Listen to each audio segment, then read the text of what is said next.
एका कोपऱ्यामध्ये एकटीच जाऊन रडत बसायची. डोळ्यात पाणी यायचं. पप्पा म्हणायचे जेवण झालं का? हो झालंच म्हणायचं. रडले तरी मी त्यांना कळायची सुद्धा नाही की मी रडते म्हणून. सुरुवातीला त्यांनी आम्हाला जेव्हा नेऊन सोडलं असं वाटलं कोणा वाईट परिस्थितीमध्ये आणून टाकलं. परत त्यांनी मला माझ्याकडे येऊन सुद्धा बघितलं नाही. सर्व माझ्या मॅडमनीच हँडल केलं. ग्राउंडला जाणं, पेपरला जाणं. मुंबई काय जवळ नाही, तिथून जवळजवळ 250 किलोमीटर अंतर मुंबईचं आहे. सोबत मुलींनी फॉर्म भरलेले असायचे. मी त्यांच्यासोबतच येणं जाणं करायचे. मुलींचे पप्पा त्यांच्या सोबत यायचे. पेपरला पण त्यांच्या सोबत असायचे. माझ्यासोबत माझं कोणीच नसायचं. पप्पाला येणं शक्य नसायचं. भाऊ लहान होता. सगळे कामं त्यांनाच करायला लागायचे. मी म्हणायचं नका माझ्यासोबत, मी मॅडम आहेत. कोणी मी काही पण कारण द्यायचे आणि मुलींसोबत निघून जायची. खर्च पण वाचायचा असं वाटायचं. पप्पाचा पण खर्च वाचायचा.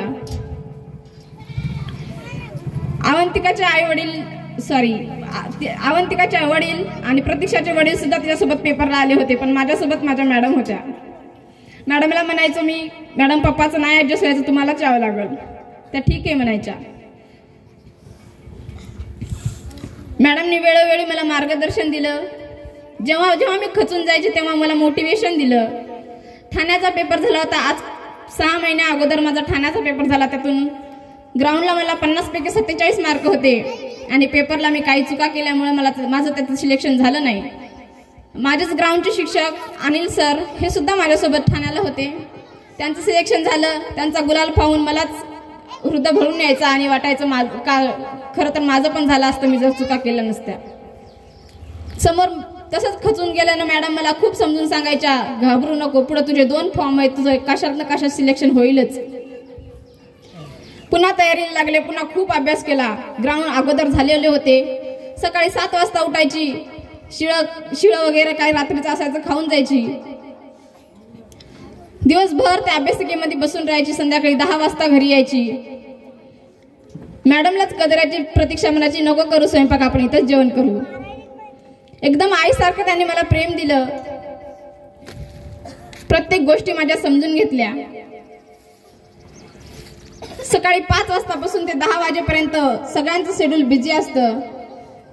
5 ते 8 ग्राउंड असतं आणि 9 ते 1 वाजेपर्यंत लेक्चर्स असतात.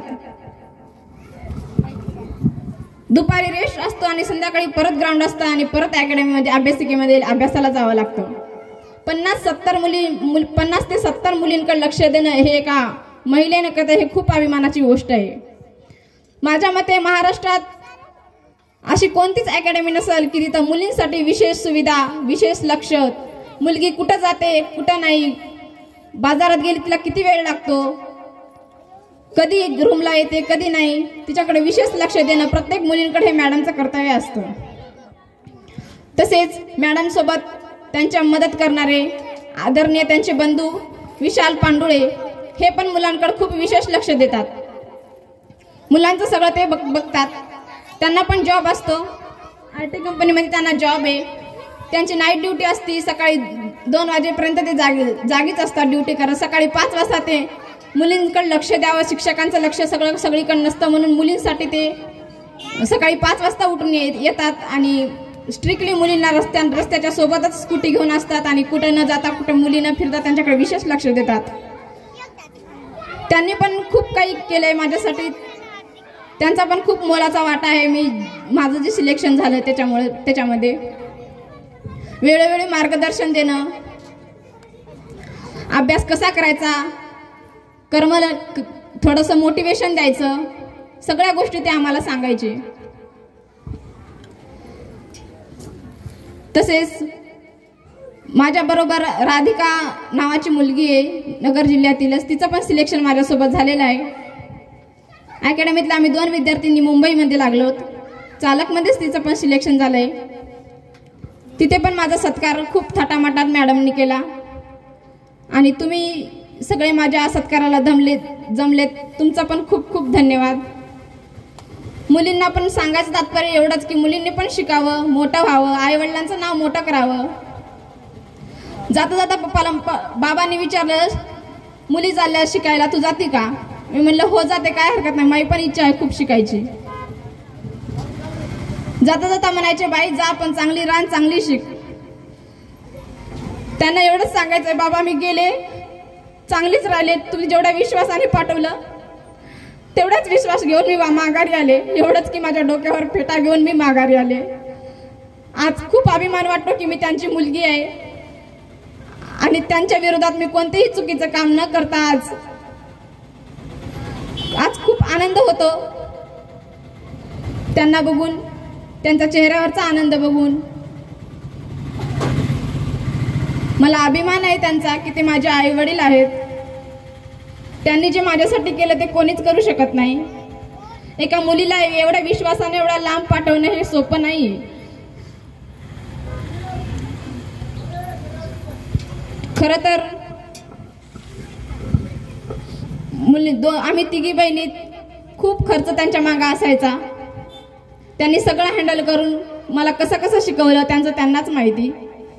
परत लहान भावाचं पण शिक्षण, सगळ्या घरातलं सगळं पाहणं, शेती सोडून दुसरा व्यवसाय नाही.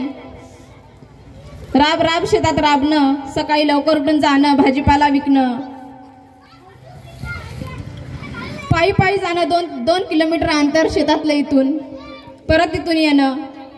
पोटाला भाकर भेटत नसायची. खाल्लं तर खाल्लं, नाही तर तसंच गेलं रानात काम करायचं.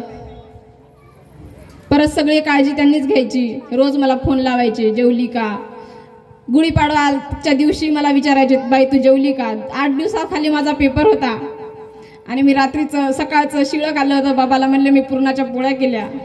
सगळ्या मुलींनी मिळून पुरणाच्या पोळ्या केल्या. बाबा म्हणले बरं झालं आता आम्ही पण जेवतो. डोळ्यात खळाखळा पाणी यायचं, पण स्वतःचं दुःख स्वतः सहन करायचं.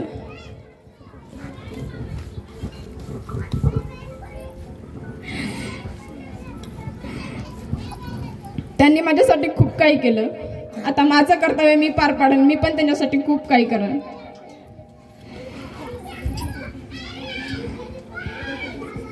मॅडमनी पण मला आईसारखं प्रेम दिलं, वेळोवेळी मार्गदर्शन दिलं. कुठेच चुकीचा पाऊल न टाकता मोबाईल जवळ असायचे. मोबाईलमध्ये पण काही अभ्यास असायचा. मॅडमला वाटायचं अभ्यासिकेमध्ये मोबाईल बघू नये म्हणून सारखे व्हॉट्सअपला मेसेज टाकायची, प्रतीक्षा पेपर जवळ आला, अभ्यासाकडे लक्ष दे. मला असं वाटायचं मीच कदाचित जास्त मोबाईल पाहते म्हणून मॅडम मला मेसेज टाकतात. परत थोडाच अभ्यास करायचा आणि टायमिंग मोजायचा मोबाईलमध्ये की आपण किती मोबाईल यूज केला. अगोदर तर माझ्याकडे मोबाईल पण नव्हता.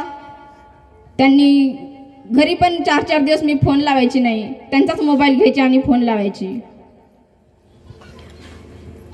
खूप आठवण यायची घरची पण कसे बसे मी दिवस काढलेत आणि 2.5 वर्ष मी शिक्षण तिथे शिकले. त्यांनी खूप मला प्रेम दिलं. मुलींनी पण आज येता येता जवळपास हॉस्टेलला 30 मुली होत्या. एक सुद्धा मुलगी नव्हती की ज्या डोळ्यात पाणी नव्हतं. मी निघाले, खूप रडत होत्या. मी त्यांचा दुःख मला पाहवत नव्हतं. त्यांनी खूप मला जीव लावला. मॅडमनी पण एका मुलीप्रमाणे मला सांभाळलं, शिक्षण दिलं, संस्कार दिले. मोठ्यांशी कसं बोलायचं, शिक्षणाबरोबर त्यांनी मला खूप काही शिकवलं. आदर कसा करायचा, कोणासोबत कसं बोलायचं, 4 माणसात गेल्यावर कसं वावरायचं, त्यांनी मला खूप काही संस्कार दिले. माझ्या वडिलांनी कधीच त्यांना फोन केला नाही की मुलगी कशी राहते. आणि माझ्यासाठी खूप अभिमानाची गोष्ट आहे की त्यांचा फोन माझ्या वडिलांना गेला नाही की तुमची मुलगी चुकीची वागते का चुकीचे कामं करते. मी माझा संघर्ष माझ्या जीवनात 2.5 वर्ष जो केला तो माझं मलाच माहिती मी कसा केला. कोरोनामध्ये 12वी पास झाले. 10वीचं शिक्षण मामाच्या गावाला घेतलं. तिथून फुलसांगीला मी 10वीला ऍडमिशन घेतलं. 9वीचं शिक्षण मामाच्या गावाला आणि 10वीचं शिक्षण मी फुलसांगीला घेतलं. 11वी 12वी 2019-20 मध्ये मी पास झाले. कोरोनामध्ये 4 वर्ष पुस्तकाचा आणि माझा काही संबंध नव्हता.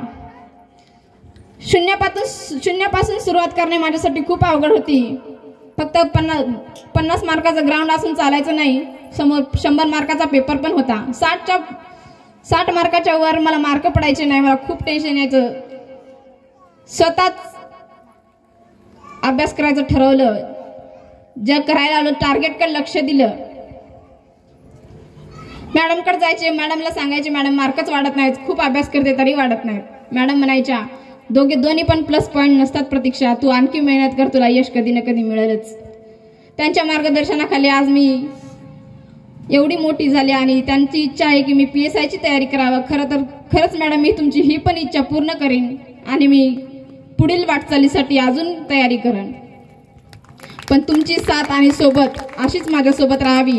मी कुठेही असलं तरी माझं नाव तुमच्या राजमुद्रामध्ये कोरून असावं आणि माझ्या मनातही मला छत्रपतींनी एवढं ज्ञान द्यावं की मी तुम्हाला पण विसरू नये आणि तुमच्या अकॅडमीसाठी होईल तेवढं मी माझ्या मतीने करायचा प्रयत्न करेन.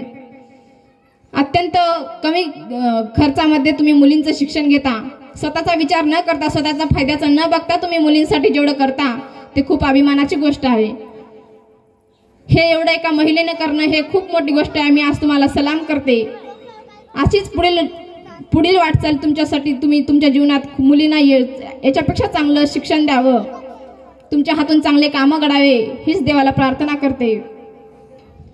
आणि माझ्या आईवडिलांना पण मी खूप खूप धन्यवाद देते की त्यांनी मला एवढं मोठं केलं, आज इथं बोलण्याची संधी दिली. खूप अभिमान वाटतो. मुलींना तुम्हाला पण एवढंच सांगते, तुम्ही पण मोठ्या व्हा, कोणत्याही क्षेत्रात जा, काहीही करा, पण आईवडिलांचं नाव मोठं करा.